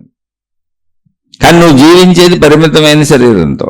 శరీరం కూడా నిజమే, అది కూడా నువ్వు శరీర లోకంలో, సృష్టిలోనే ఉన్నావు. మళ్ళీ అపరిమితమైన వేగంతో సృష్టిలో సాగే ఏమీ లేవు. నీకంటే నత్తనడక నడిచే జీవులు ఉన్నాయి, నీకంటే కొంచెం స్పీడ్గా వెళ్ళే జీవులు ఉన్నాయి. అంతే, అన్నిటికీ పరిమితి ఉంది. కాబట్టి నీకున్న పరిమితుల్లో నువ్వు మంచిగా సాగాలి. సృష్టి అలైన్మెంట్లో ఉండాలి, అటాచ్మెంట్లో ఉండాలి, ఎఫెక్షనేట్ విధానంలో ఉండాలి. అవి తప్పనివ్వకూడదు. దాన్నే ప్రేమ అంటారు మహాత్ములందరూ. సృష్టిని మొత్తం ప్రేమించన్నారు. అది స్త్రీ పురుషుల ప్రేమ కాదు. సృష్టి మొత్తం అనుబంధంగా వ్యాపించి ఉన్న ధార్మికత, ధర్మ వ్యవస్థ, మంచి ఒకదానికొకటి సహకరించుకుంటూ సృష్టి విరాజిల్లుతూ ఉంటుంది. ఆ సృష్టి విరాజిల్లే విధానంలో నువ్వు వెమిడిపోవాలి. చెడు అనే అడ్డు కూడా కట్టకూడదు. అందుకే రిపీటెడ్గా ఎంతసేపు చెబుతున్నా. దాన్ని ఎవరికాళ్ళు ప్రాక్టీస్ చేసుకోవడం ఆధ్యాత్మికత. ఆ ప్రాక్టీస్కి నీకు సహకరించటం బయట ఉన్న మతాలు, మార్గాలు, గురువులు, విధానాలు, గ్రంథాలు, వీటి యొక్క అవసరం. అవి చేయవలసిన పని అది. అంతే తప్ప నిన్ను అసలు నీ జీవితాన్ని జీవించనివ్వకుండా అట్లాకి వెళ్ళిపోకూడదు. అక్కడేం లేదు. ఇప్పుడు నువ్వు వెళ్ళావు, జంతువులు, చెట్లు, పుట్టలు, చేమలు, అనంత సృష్టి ఉంది. అనంత సృష్టి మొత్తం ఈ శక్తిలో లేదండి. జాగ్రత్తగా అర్థం చేసుకోండి. నీకు ఇవ్వబడింది ఇచ్చినట్టు జీవించి అంతే. ఒక చెట్టుకు ఇవ్వబడింది ఇచ్చినట్టు జీవిస్తుంది, ఒక జంతువుకి ఇవ్వబడింది ఇచ్చినట్టు జీవిస్తుంది. ఒక కొండ, గుట్ట, నది, పంచభూతాలు వాటికి ఎలా ఉన్నాయో అలా జీవిస్తున్నాయి. అన్ని వాటి వ్యవస్థను కరెక్ట్గా నడుపుకుంటున్నాయి. ఒక్క స్వేచ్ఛ ఇవ్వబడిన మనిషే మంచి చెడులోకి వెళ్తున్నాడు. చెడు శిక్షణ. కాబట్టి ఆ శిక్షణ పొంది మంచిలోకి వచ్చాయి. లేదు శిక్షణ వద్దు నాకంటావా, శిక్షలు వద్దంటావా, బాధలు వద్దంటావా, కష్టాలు వద్దంటావా, నేను నువ్వే మార్చుకొని మంచిలోకి వచ్చేసి ఆ సృష్టి అలైన్మెంట్లో సాగు. అంటే నీ నుంచి మంచి ప్రవహించుకుంటూ వెళ్ళాలి. అయ్యే బాధ్యతలు, కర్తవ్యములు, ధర్మములు అని ఎవరికాళ్ళు మానవాళికి పెట్టిన విధానములు ఉన్నాయి. ఆ విధానంలో మానవ జాతి సాగాలి. అది ధార్మిక వ్యవస్థ. ఆ ధర్మాన్ని మనం మంచి అని మాట్లాడుకుంటున్నాం అంతే. సామాన్య పదాలతో మాట్లాడుకున్న అందరికీ అర్థమవుద్దని. ఆ మంచిని ఎప్పుడు కంటిన్యూటీ సాగనివ్వాలి. అంటే నువ్వు మంచోడుగా ఉండాలి, నువ్వు మంచిదానికి ఉండాలి. అలానే నీ శరీరానికి అవసరమైన అన్ని ధర్మపరంగా అనుభవించు, ధర్మపరంగా సంపాదించుకో. ఆ ధర్మము అనేటువంటి సృష్టి మొత్తం వ్యాపించి ఉన్న విధానము, విధి, విధాత ఏదుందో ఆ సిస్టముని తప్పనివ్వకో. తప్పితే నీకు శిక్షలు ఉంటాయి తప్ప సిస్టమ్ తప్పదు. లేదా నేను లేపేస్తారు, రాక్షసుని లేపేసినట్టు. అందుకే కొంతమందికి అకాల మరణాలు వస్తాయి. దీర్ఘ వ్యాధులు లాంటి ఏదో పెద్ద పెద్ద వ్యాధులు వచ్చి టప్పని ఎగిరిపోతుంటారు. అంటే పైకి మనకు తెలియదు మంచోళ్ళ ఉన్నారు, అంతరంగంలో చాలా దుర్మార్గులే ఉంటారు. దీన్ని మనకి చరిత్రలో యుద్ధాల కింద, దేవుళ్ళ కింద, దేవతల కింద, రాక్షసుల కింద అనేక రకాలుగా మనకు బోధించారు. ఇలా జరిగినాయి గతంలో. చెడు సంహరింపబడింది, మంచి రక్షింపబడింది. కాబట్టి మంచిగా జీవించడం అలవాటు చేసుకోవాలి. ఆ అలైన్మెంట్ కుదరాలి. ఏది మనసుని శరీరానికి అన్వయం చేసుకొని ఆ తర్వాత ఇలా మంచిగా జీవిస్తూ అయిపోయిందన్న చచ్చిపోతాంగా. శరీరం చచ్చిపోద్దుగా, శిథిలమైపోద్దుగా, మరణం వస్తుందిగా. అంటే అసలు నువ్వు చనిపోవు, నువ్వు అమృతపుత్రుడువు అని చెప్పారు. అమృతత్వం నీ స్వరూపము, చనిపోయేది కాదు. అదేంటి మరి నేను చనిపోతున్నాక శరీరం ఉందిగా అంటే, ఏ మనసునైతే శరీరానికి తగ్గట్టుగా పెట్టుకొని ఈ సృష్టిలో మంచిగా నడిచావో అదే మనసుతో, ఆ మనసు ప్రాణశక్తి స్వరూపం, అదే అనంత ఆత్మశక్తి. మనసుకు అంత శక్తి అందుకే వచ్చింది. అదే మనసుతో నీ ప్రాణశక్తిని పట్టుకో, అదే ఆత్మశక్తి. అది నీ లోపలే ఉన్న నీ స్వీయ శక్తి. దాన్ని సెల్ఫ్ రియలైజేషన్ అన్నారు. అంటే నన్ను నేను, నా స్వరూపాన్ని నేను నిజంగా రియలైజ్ అయ్యాను, ఇప్పుడు తెలుసుకున్నాను. నేను పరిమిత శరీరమే కాదు, నేను అనంత ఆత్మశక్తిని. ప్రాణశక్తి అది, నా శక్తి అది. సృష్టి శక్తి నేను వేరువేరు కాదు, శక్తిగా మేమంతా ఒకటే, మొత్తం సృష్టి అంతా ఒకటే. ఏకత్వ శక్తి అది. శక్తికి నశింపు లేదు. శరీరాలు నశిస్తాయి. నశించిన శరీరాలు ఏమవుతాయి? ఏమవు. అసలు శరీరం ఏర్పడడానికి కారణం పంచభూతాలు, పంచభూత ప్రక్రియలు. కాబట్టి నశించిన శరీరాలన్నీ మళ్ళీ పంచభూతాల్లో కలిసిపోతాయి. పంచభూతాలన్నీ అనంత ఆత్మశక్తిగా ఎప్పుడూ విరాజిల్లుతూ ఉంటాయి. అది ఊరికి జస్ట్ అనంత ఆత్మశక్తిలోనే వచ్చే కథలకంతే చైతన్యత. అది అర్థం చేసుకో, ఆ జ్ఞానాన్ని తెలుసుకో, నీ స్వస్వరూపాన్ని తెలుసుకో. అదే ఆత్మజ్ఞానం చదువు, ఆధ్యాత్మిక చదువు. అలా తన స్వస్వరూపాన్ని తెలుసుకున్నటువంటి వేదవ్యాస మహర్షి అనే ఒక మహానుభావుడు అందించింది మహాభారతం. అలా తన స్వస్వరూపాన్ని తెలుసుకున్నటువంటి ఆదిశంకరాచార్యుల వారు అనేటువంటి మహానుభావుడు అందించినవి అనేక ఆత్మజ్ఞాన గ్రంథాలు. అలా ఎంతోమంది మహర్షులు, నేను ఒక పేరు చెప్పాను, మహానుభావులు, మహాత్ములు ఇప్పటికి కూడా నిన్న మొన్నటి రమణ మహర్షి, నిన్న మొన్నటి నిసర్గదత్త మహారాజు. అంటే శరీరాలు వదిలేరు కాబట్టి నిన్న మొన్నటి అంటున్నా. అంటే వేల లక్షల సంవత్సరాల వెనక నుంచి వస్తూ అందిస్తున్న మహాత్ములు ఆ సత్యాన్ని పట్టుకొని ఇప్పుడు కూడా జీవన్ముక్తులమయ్యాము, అవ్వచ్చు, మనిషి అవుతాడు, ఆ సత్యము నిజమే అని చెబుతూ నిరూపించి చెప్పిన రమణ మహర్షి, నిసర్గదత్త మహారాజు లాంటి అనేక మంది జీవన్ముక్తులైన మహాత్ములు, అనేక మంది నాలాంటి అల్పులకు తెలియదు, నాకు తెలిసిన 2-3 పేర్లు చెబుతున్నా. మిగిలిన చాలా మంది ఉన్నారు. వీళ్ళందరూ కూడా నీ తత్వం ఇది, శక్తి తత్వము అని చెప్పారు. మేము అనంత ఆత్మశక్తి స్వరూపులము, నువ్వు కూడా అలా అవ్వచ్చు అని నిన్ను నువ్వు తెలుసుకో, నిన్ను నువ్వు కలుసుకో, నీ స్వస్వరూపాన్ని తెలుసుకో, నిన్ను నువ్వు మార్చుకో. నేను అన్న నిజమైన నేనేంటో తెలుసుకో. నశించిపోయే శరీరపు నేనుని పరిమితమే అని తెలుసుకో అనేటువంటివి చెప్పారు. అంటే ఏంటి? ఇప్పుడు మనం జీవితంలో ఇప్పుడు ఇవన్నీ చెప్పుకున్నాం కదా మనం. అంటే ఏంటి? శరీరం నేనే, మనసు నేనే, ప్రాణశక్తి నేనే. ప్రాణశక్తినే ఒక స్థితిలో మనసు అని పిలిచాం. ఏ స్థితిలో? శరీరపరమైన ప్రాపంచిక విషయాల పరిమితులు అనంత ప్రాణశక్తిలో ముద్రింపబడినాయి, శరీరంతో అనుభవిస్తున్నాం కనుక. అంటే అనంత ప్రాణశక్తిలో పరిమిత భావజాలం ఎప్పుడైతే ముద్రింపబడిందో ఆ ప్రదేశాన్ని మనసు అన్నాం. అది శరీరానికి ఉపయోగపడుతుంది. ఎందుకని? శరీరం పరిమితత్వంలో ఉంది కనుక ఈ అనంత ప్రాణశక్తిలో ముద్రింపబడిన విషయాలు శరీరానికి ఎప్పుడు ఆ పరిమితత్వాన్ని గుర్తు చేయకపోతే, నీవు శరీరం అని చెప్పకపోతే శరీరం ఇక్కడ జీవించడం కుదరదు. కాబట్టి మనసు అనేది శరీరపరమైంది, కానీ ఒరిజినల్గా అది ప్రాణశక్తి. అలా నీ స్వస్వరూపాన్ని తెలుసుకొని నీ అనంతత్వాన్ని నువ్వు పొందు. ఇలా అనేక మంది పొంది మనకు చెప్పారు. ఇప్పుడు ఏంటి మనం అంటే శరీరము నేను, ప్రాణశక్తి నేను, మధ్యలో ఏముంది? మనసు నేను. శరీరం నేను నిజమే, మనసు నేను నిజమే, ప్రాణశక్తి నేను నిజమే, కానీ నిజమని నీకు తెలుసా? శరీరం నేననే నిజం నీకు తెలుసు, మనసు నేననే నిజం కూడా నీకు తెలుసు. ఎందుకంటే అది లోపల పనిచేస్తుంది కాబట్టి. అసలు అన్ని దుఃఖములకు, బాధలకు, సుఖములకు, భావోద్వేగములన్నింటికి మనసే కారణం. అనుభవాలన్నీ మనసులోనే ఉన్నాయి. అవే గుర్తులుగా వస్తూ ఉంటాయి, జ్ఞాపకాలుగా వస్తుంటాయి, ఆలోచనలుగా వస్తుంటాయి. అది మనకు అనుభవం, నిత్య అనుభవం. కానీ ప్రాణశక్తిని నేను అనే అనుభవం నీకుందా? దాన్ని పొందు. అంటే ఇప్పుడు మనం ఎలా జీవించాలి, అసలు సాధన ఎలా చేయాలి? అందుకని ఇప్పుడు అది చెప్పదలిచాను. సాధన ఎలా చేయాలంటే ఈ మూడింటికి అలైన్మెంట్ ఉండాలి. ఇది శరీరము, మనస్సు, ప్రాణశక్తి మూడు ఒకే స్థితిలో ఒక చోట కూర్చోబెట్టాలి సాధనది. ఇప్పుడు నువ్వు సాధన అంటే ఏంటి? చక్కగా కూర్చో. దాని ధ్యానం అంటావో, తపస్సు అంటావో, కొత్త కొత్త పేర్లు పెట్టకు, అసలు ఏ పేరు పెట్టకో. నెలకొని కూర్చోగలవు కదా, కూర్చో, చక్కగా కూర్చో. నువ్వు ఎలా కూర్చుంటావో ఫ్రీగా కూర్చో. కుర్చీలో కూర్చుంటావా అంటే నీ శారీరక స్థితులను బట్టి. కొంతమంది వృద్ధులు ఉంటారు, కూర్చో, చక్కగా కుర్చీలో కూర్చో, నీకు కన్వీనియంట్గా కూర్చో. లేదు కూర్చోగలిగిన యువకులు ఉంటారు, చక్కగా మఠం వేసుకొని చక్కగా పద్మాసనం వేసుకొని నడువు నిటారుగా పెట్టుకొని కూర్చో. అంటే ఆ కూర్చోవటం ప్రాధాన్యం కాదు. మీ అనారోగ్యాలకో మీ వయసుకో వీటిని బట్టి మీరు ఆ స్థితులు మార్చక్కర్లేదు. ఎలా అయితేనే ఇది అనేది ఏం లేదు, ఎలా అయినా పొందొచ్చు. నిద్రపోకూడదు అంతే, అలా కూర్చో. ఇప్పుడు కూర్చున్నాక ఏమైంది, శరీరాన్ని కదపడం ఆపేశాం. అలా చక్కగా కళ్ళు మూసుకో, భావాన్ని లోపల పెట్టుకో. ఆ లోపల నీకు ఆలోచనలు కదులుతూ ఉంటాయి.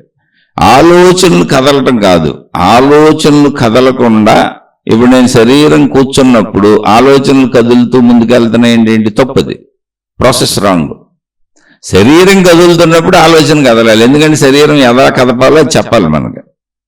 ఇప్పుడు నేను ఒక మోటార్ సైకిల్ డ్రైవ్ చేస్తున్నాను అనుకోండి, అసలు ముందు నేను నాకు గుర్తుండాలి, డ్రైవింగ్ ఎలా చేయాలో గుర్తు రావాలి, అది మోటార్ సైకిల్ని గుర్తుపెట్టాలి, తాళం ఎక్కడ పెట్టాలో గుర్తుపెట్టాలి, స్విచ్ ఎక్కడ ఆన్ చేసి మోటార్ సైకిల్ స్టార్ట్ చేయాలో గుర్తు రావాలి, గేర్లు ఎలా వేసుకోవాలో గుర్తు రావాలి. ఇవన్నీ మనసు కంటిన్యూటీ చెబుతుంటే డ్రైవింగ్ సాగుతూ ఉంటుంది.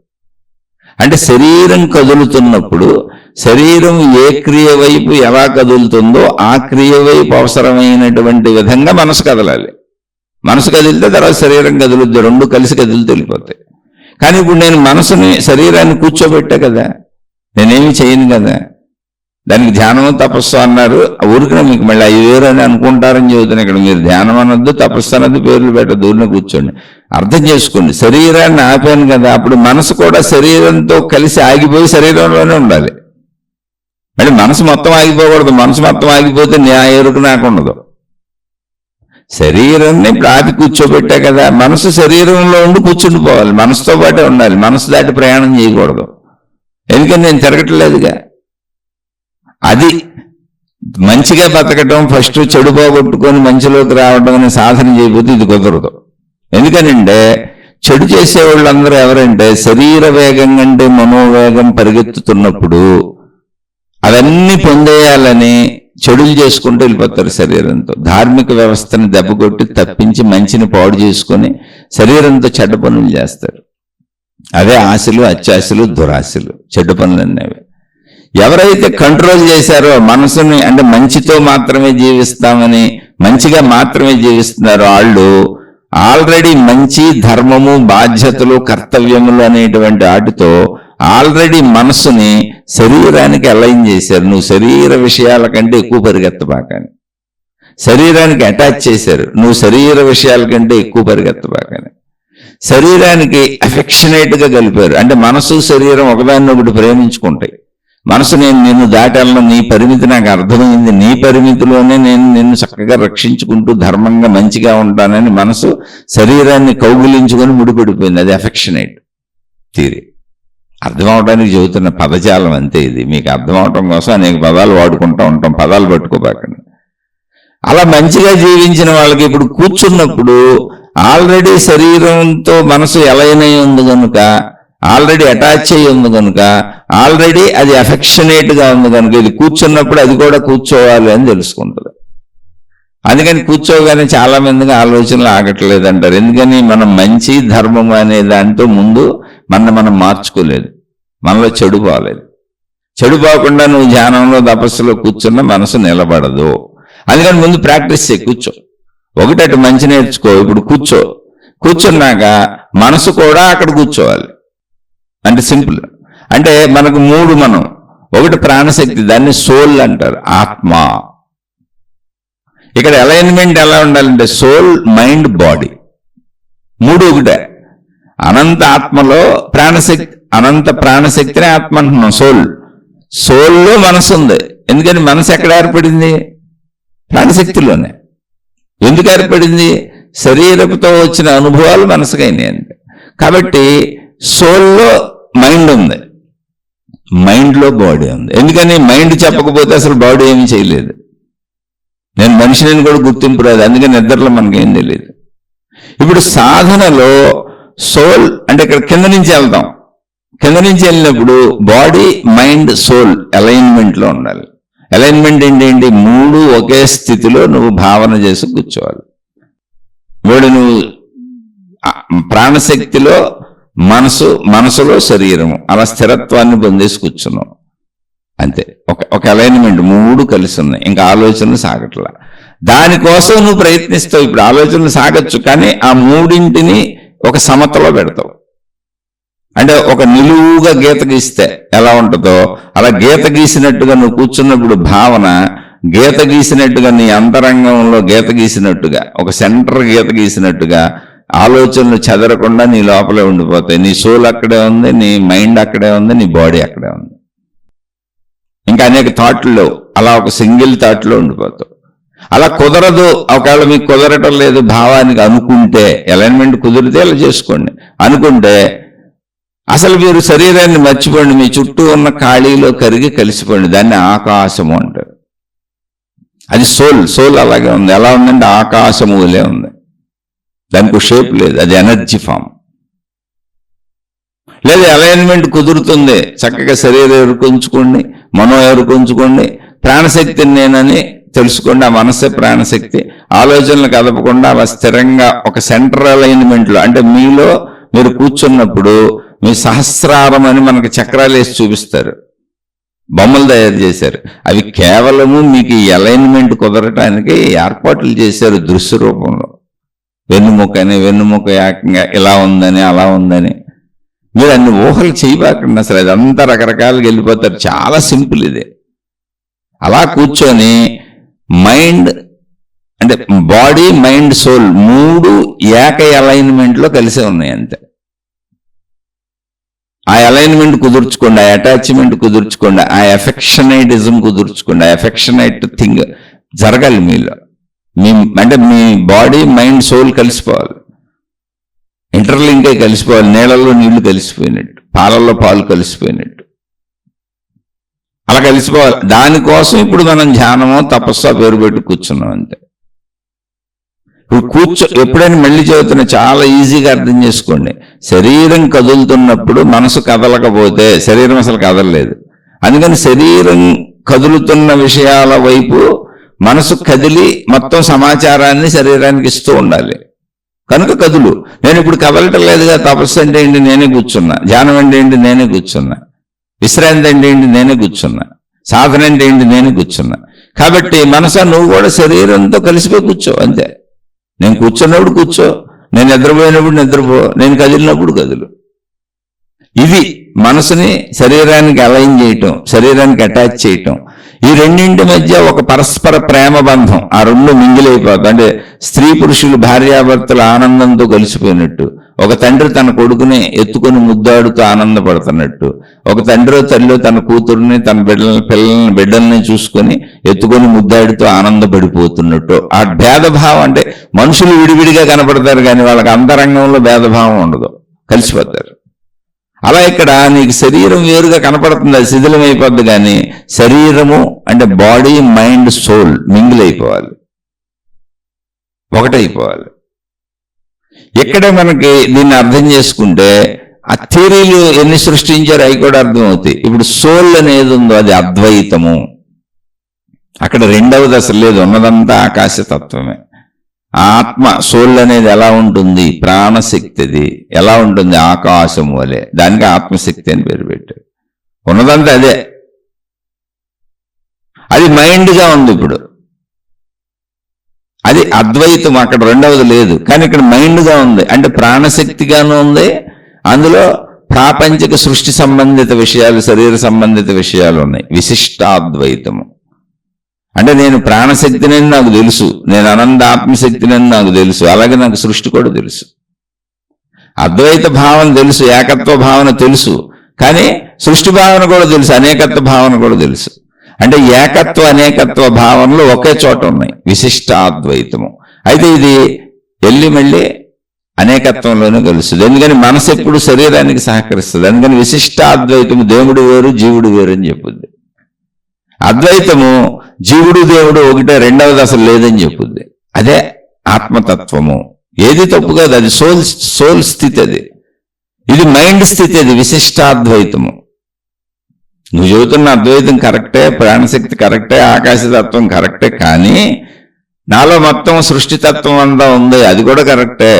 జీవుడు వేరు, దేవుడు వేరు అని చెప్పుద్ది. అది కరెక్టే అంటూ దీన్ని ఇటువైపు దీన్నే బలపరుస్తుంది. ఎందుకని మనసు శరీరంతో కలిసే నడుస్తుంది. ఇప్పుడు మనసు ఆకాశతత్వంతో కలిసిపోతే మనసు ఉండదు, నిర్మూలనం అయిపోద్ది. అందుకని విశిష్టాద్వైతం ఎప్పుడు జీవుడు దేవుడు ఇటు వెళ్తుంది, లేకపోతే అది నిర్మూలనం అయిపోద్ది, అద్వైతం అయిపోద్ది. విశిష్టాద్వైతం అద్వైతం అయిపోద్ది. అందుకే అద్వైతమే కానీ విశిష్టమైంది ఇది ఏంటంటే శరీరం వైపు వెళ్తుంది. అలానే నేను ఆ సాంప్రదాయాల గురించి అసలు నేను చెప్పట్లా, అవి తర్వాత పెంచుకుంటూ వెళ్ళిపోయారు అందరూ. విధానం ఇది మనలోనే ఉంది, అద్వైతం మనలోనే ఉంది, విశిష్ట అద్వైతం మనలోనే ఉంది, ద్వైతము మనలోనే. ఇప్పుడు సోల్ అద్వైతము, మైండ్ విశిష్టాద్వైతము, బాడీ ద్వైతము. పూర్తిగా నాకు సృష్టి అనేకంగా కనపడుతుంది. మనుషులు వేరుగా ఉన్నారు, కనపడటం వేరువేరుగానే ఉన్నాం. నేను నా భార్య వేరు, నేను నా పిల్లలు వేరు, మొత్తం ప్రపంచం అంతా వేరు జీవులు అనేకంగా ఉంది. అద్వైతము అంటే బాడీ పరంగా మనం అద్వైతంలో ఉన్నాం, మైండ్ పరంగా మనం విశిష్ట అద్వైతంలో ఉన్నాం, సోల్ పరంగా మనం మైండ్ పరంగా మనం, బాడీ పరంగా మనం ద్వైతంలో ఉన్నాం, మైండ్ పరంగా మనం విశిష్టాద్వైతంలో ఉన్నాం, సోల్ పరంగా మనం అద్వైతంలో ఉన్నాం.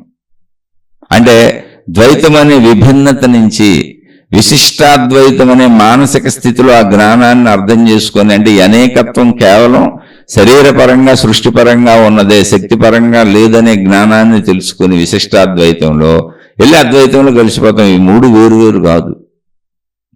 ద్వైతము నశించిపోద్ది ఎప్పటికైనా. ద్వైతము నశించిపోయే లోపల విశిష్టాద్వైతం అంటే మైండ్ సహాయంతో, జ్ఞాన సహాయంతో అద్వైతం అసలు నశించినటువంటి ఒక ఏకతత్వాన్ని నేనని తెలుసుకోవటమే మానవ జీవన లక్ష్యము. మళ్ళీ భూమి మీదకి వచ్చి నాది అద్వైత మతం అండి, ఇది విశిష్టాద్వైత మతం అండి, ఇది ద్వైత మతం అండి అని వీటిని ప్రచారాలు చేస్తాం మేము. ఈ దేవుళ్ళు గొప్ప, ఆ దేవుళ్ళు గొప్ప, ఆ మతాలు గొప్ప అంటే మీ పాదాలకు నమస్కారం. తాత్వికతను అర్థం చేసుకో, ప్రతి మనిషిలోనూ అదే ఉంది. అందుకే ఆధ్యాత్మికత వ్యక్తిగతము. అందుకని మన సాధన ఏమైనా చేయండి, మీరు జీవించేటప్పుడు శరీరం కరెక్ట్, ఇలాగే జీవించాలి కాబట్టి మంచిగా జీవించండి. జీవించే మనసుకి మనసు సహకరించాలి కాబట్టి మనసు కరెక్టే, దాన్ని శరీరానికి అన్వయంగా, శరీర పరిమితికి అన్వయంగా తెచ్చుకుంటే మీరు మంచిగా జీవిస్తారు, చెడుకెళ్ళరు. అక్కడ వరకు కరెక్టే, అలాగే జీవించండి. అలా జీవిస్తూ కొంత సమయం మిగిల్చుకొని నేను ప్రాణశక్తిని అనే ఎరుకను తెలుసుకోండి. ఎందుకంటే ప్రాణం ఉంటేనే అసలు మనం బతికుంటేనే మనం ఇవన్నీ జీవితం ఉంటుంది. చచ్చిపోతే ప్రాణమే లేదంటున్నారుగా. కాబట్టి చనిపోకముందు ఉన్న ప్రాణాన్ని తెలుసుకోవాలి, చచ్చిపోతే ఛాన్స్ లేదు. కాబట్టి ఆ తెలుసుకునే ప్రయత్నం చేయండి. అందుకని సాధన అంటే మైండ్, బాడీ, సోల్ ఒకే అలైన్మెంట్లోకి తెచ్చుకొని కూర్చోవడం, వాటిని ఎప్పుడు ఒకే అలైన్మెంట్లో పెట్టుకోవటం, ఆ దృష్టితో జీవించటం, అదే జీవన్ముక్త స్థితి. అందుకని సాధన సింపుల్గా ముందు సాధన మొదలెట్టండి. నాకు అర్థమైపోయింది జీవన్ముక్తుడిని అయిపోయాను అనుకోబాకండి. అసలు నేను అవ్వలేదు, నేను సామాన్యుడిని, నేను అతి సామాన్యుడిని, నేనేమీ అవ్వలేదు. అసలు నేను దీన్ని చదువుకుంటున్నా, తెలుసుకుంటున్నా, పదే మళ్ళీ గుర్తు చేసుకోవడానికి చదువుకుంటూనే ఉన్నది. ఆ చదువుకుంటున్న పాఠ్యాంశాలను ఆధ్యాత్మిక చదువు, ఆత్మజ్ఞాన చదువు అనే శీర్షికలతో మీతో పంచుకుంటున్నా. మీతో పంచుకుంటున్నది కేవలం నేను చదువుకుంటున్న విషయాలను దగ్గరగా మైకి ముందు చదివి మీకు వినిపిస్తుంది అంతే. నా కోసం ఇదంతా, మీరెవరో కూడా నాకు తెలియదు కదా. అలానే మీకు ఉపయోగపడితే ఉపయోగించుకోండి, ఎందుకంటే ఇదంతా మానవులకు సంబంధించిందిగా. మీకు నచ్చితే, మీకు అర్థమైతే, మీకు ఉపయోగపడితే, మీ మానసిక స్థితి ఇక్కడ ఉంటేనే అది అర్థమవుతుంది. ఇది ఎవరికి అర్థమవుతుంది? ఇక్కడ ఉన్న వాళ్ళకి. ఇప్పుడు మనం ఒక ప్రపంచంలో ఒక ఊర్లో ఉన్నాం, మనం ఒక ప్రదేశంలో ఉన్నాం, ఒక ఊర్లో ఉన్నాం. మనకేం కనపడతాయి? మన చుట్టూ ఉన్నాయి కనపడతాయి. ఎక్కడో ఇతర దేశంలో ఇంకొకళ్ళు ఆ ఊర్లో ఉన్నారు, వాళ్ళకేం కనపడతాయి? వాళ్ళ చుట్టూ ఉన్నాయి కనపడతాయి. ఇప్పుడు ఆ ఇతర దేశంలో ఒక ఆయన ఉన్నాడు, అమెరికాలో ఒక ఆయన, అక్కడ ఒక రోడ్డు మీద నుంచొని మనకు ఫోన్ చేశాడు. ఇక్కడ మనం భారతదేశంలో మనం ఒక ఊర్లో నుంచొని రోడ్డు మీద మాట్లాడుతున్నాం, మన ఊర్లో. ఇప్పుడు మనకు కనపడే మనం చెప్పి ఇదే సత్యమని, ఆయనకు కనపడే ఆయన చెప్పి అదే సత్యమని మన ఇద్దరం ఫోన్లో కొట్టుకుంటున్నాం అనుకోండి, వాళ్ళిద్దరు ఫోన్లో తిట్టుకుంటున్నారు అనుకోండి. నేను ఈ సత్యం చెబుతుంటే, నా కళ్ళ ముందున్న సత్యాలు నేను చెబుతుంటే మళ్ళీ నువ్వు అబద్ధం చెబుతావేంటాయా అంటాడు అటే పైన. ఇటే పైన నా కళ్ళ ముందున్న సత్యాలు నేను చెబుతుంటే నువ్వు అబద్ధాలు చెబుతావేంటి అన్నాడు అనుకోండి. అదంతా తెలివి తక్కువతనంగా ఉంటుందో, ఒకళ్ళనొకళ్ళు దూషించుకోవటం, నాదే కరెక్ట్ అనుకోవటం అంత తెలివి తక్కువతనంగానే ఉంటుంది. అందుకని ఎవరి స్థాయిలో ఎక్కడ ఎవరు ఎప్పుడు ఎక్కడున్నారో వాళ్ళకి అది అర్థమవుతూ ఉంటుంది అంతే. అందుకని ఇది అర్థమైన వాళ్ళు దీన్ని తీసుకొని మీ జీవితంలో ఆచరించుకోండి, నాకేం సంబంధం లేదు అసలు. ఎందుకంటే ఇది అందరూ మహాత్ములు అందించింది. నేనెవరు అసలు? నేను కూడా అందరూ మహాత్ములు చెప్పింది తెలుసుకొని వెళ్తున్నా. అంటే నేను సామాన్యుడిని. ఇది అర్థం కాని వాళ్ళు అసలు మీరు ఈ ఊర్లో లేరు. మీ దేశం వేరు, మీ ఊరు వేరు. మీ ఊర్లో మీకు కనపడతాయి, మీ దేశంలో మీ ఊర్లో మీరు నుంచున్న ప్రదేశంలో మీ చుట్టూ ఉన్నాయి మీకు కనపడతాయి. అవే మీకు అర్థమవుతాయి. అది అర్థమవుతున్న వాళ్ళు అలా వెళ్ళిపోండి. అందుకని అనవసరంగా ఒకళ్ళనొకళ్ళు తప్పు రైట్లు అనుకోవడం వ్యర్థం. మతాలను దూషించుకోకూడదు, మార్గాలను దూషించుకోకూడదు, ఇతరులను దూషించకూడదు, గురువులను దూషించకూడదు, దేవుణ్ణి దూషించకూడదు. ఎందుకని ఎవరు ఏ దేశంలో, ఏ ప్రదేశంలో, ఏ ఊరిలో ఎక్కడి నుంచి ఉన్నారో వాళ్ళ చుట్టూ ఉన్నది వాళ్ళకి సత్యం అనిపిస్తూ ఉంటుంది. ఎందుకని అదే కనపడుతుంది, అదే వినపడుతుంది, పంచేంద్రియాలకు అదే దొరుకుతుంది. అలా ఎవరికి వాళ్ళు అనేక చోట్ల ఉన్నారు. ఆధ్యాత్మికత అంతే, సాధనలు అంతే, మతాలు అంతే, మార్గాలు అంతే. మీరు ఎక్కడున్నారో అక్కడి నుంచి మీ గొడవలో మీరు పోండి. నేను అతి సామాన్యుడిని, నన్ను వదిలేసేయండి. నా సామాన్యతలో కూడా కొంతమంది ఉండి ఉంటారు ఖచ్చితంగా. అనేక మంది ఉన్న ప్రజల్లో మా ఊర్లో కూడా కొంతమంది ఉంటారుగా, మా రోడ్డు మీద కూడా కొంతమంది ఉంటారుగా, నేను నుంచున్న ప్రదేశంలో కూడా కొంతమంది నుంచొని ఉండి ఉంటారుగా, అక్కడక్కడ సాగుతూ ఉండి ఉంటారుగా. వాళ్ళకి ఇది అర్థం దయ్య కనపడతాయి కాబట్టి. అందుకని ఇది అర్థమవుతున్న వాళ్ళు దీన్ని పట్టుకెళ్ళండి. ఇది అర్థం కాని వాళ్ళు దీన్ని విమర్శించకూడదు. ఇది అర్థమవుతున్న వాళ్ళు ఇంకో దాన్ని విమర్శించకూడదు. అసలు విమర్శ అనేదే జ్ఞానానికి విరుద్ధం. నీకు అర్థం అవ్వలేదని అర్థం. అజ్ఞానులు విమర్శిస్తారు, జ్ఞానులు ఎవరిని విమర్శించరు. ఎందుకంటే ఇలా ఉంది, నేనున్న ప్రదేశంలో నాకు కనపడతాయి, నువ్వున్న ప్రదేశంలో నీకు కనపడతాయి. అర్థం అవటం కూడా అంతే. అందుకని అర్థమైన వాళ్ళు ఆచరించుకోండి మీ జీవితంలో. అర్థం కాని వాళ్ళు ఏదో సామాన్యుడు పాపం ఏదో చెబుతున్నాడులే, వాళ్ళ గొడవ వాళ్ళు పడుతున్నారు, మనకి ఇది అర్థమైంది మనం ఇందులో పోదామని వెళ్ళిపోండి. కాదు, ఒకళ్ళు మీ అహంకారం ఒప్పుకోదు. చాలా మందికి ఏంటంటే మూర్ఖత్వం. నేను పట్టుకున్న కొందేళ్ళకి 3 కాళ్ళు, నా మతమే కరెక్టు, నా దేవుడే కరెక్టు, నా గురువే కరెక్టు, నా విధానమే కరెక్టు, నా పద్ధతే కరెక్టు, ఇలా ఉంటుంది. అలా అనిపిస్తే అప్పుడు కూడా తప్పకుండా నేను అతి సామాన్యుణ్ణి, నన్ను క్షమించి, వాడొక సామాన్యుళ్లే, మనం ఉన్నతమైన మార్గాలలో వెళ్తున్నాం అనుకొని మీ అహంకారాన్ని తృప్తిపరుచుకుంటూ హాయిగా మీ మార్గాల్లో సాగిపోండి. వెళ్ళిపోండి చక్కగా, ఎవరికి నచ్చిన మార్గాల్లో ఆడండి. శుభమస్తు. మీకు మీ కుటుంబ సభ్యులకు మేలు చేకూరుగాక. మరొక కొత్త శీర్షికతో కలుసుకుందాం.